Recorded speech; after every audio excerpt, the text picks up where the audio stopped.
Hello everybody, Bo Wolf here for PHLY, presented by Factor Meal Kits. Wrapping up day 2 on Media Row at the Super Bowl. We talked to Todd Davis and Adam Hoge, who gave us insight into Vic Fangio and what he's bringing to Philadelphia. And we talked to Conor Orr from Sports Illustrated, who gave us real insight into a young Zach Berman. Here's a little snippet of that. Much more to come as the week goes on. All of these years later, is there still a bit of a rivalry between the tag team, you and Jenny, against Zach and Mike? There was never a rivalry. Well, so I was like, I was an intern, and then I graduated to like a clerk. And so clerk was like a word in the newspaper industry back then that was like, we can pay him a sub-legal wage and just allow him to subsist there. So Zach was hired from the Post.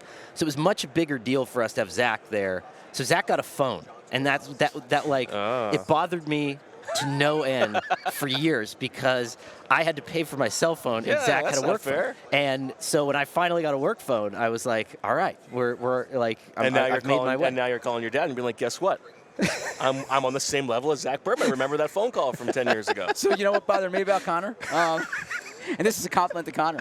But if we're doing this, okay? If we want to do it, so on this scale, so I just got hired. No, I took the job because I wanted to cover the NFL and I wanted to work with Mike Garafolo, and it was great. But then a few weeks in, something happened with our Nets coverage, and like the Nets beat writer was no longer there. Okay, and so Conor, they brought Conor onto the beat, to the Nets beat at the time. It was kind of like a temporary role.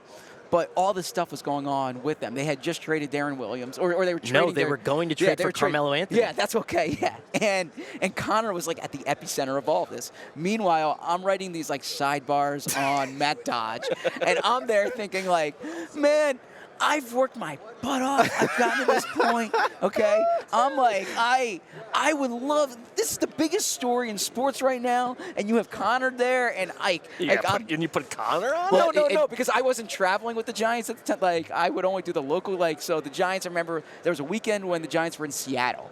I remember this distinctly. And our editor, who was an amazing guy, he is an amazing guy, he's an amazing guy, Drew, and he had me do the New York Marathon. Okay, and he made you run it? No, I had to cover the New York Marathon because I didn't go to Seattle. And Conor was in like the Eppies, was doing all this great stuff on the Nets, and I'm there writing about a marathon runner, and I'm like, send me to the Nets right now. I would love to contribute to that. So yeah, and Conor did an awesome job, and he does an amazing job still. What you didn't know is that they were planning on canceling the Nets beat. And so that was like what they were basically doing was they were sending me out on a plank, and then they were going to cut the plank. So I took a bullet for you there. I'm glad it worked out though. We all silly like the mayor.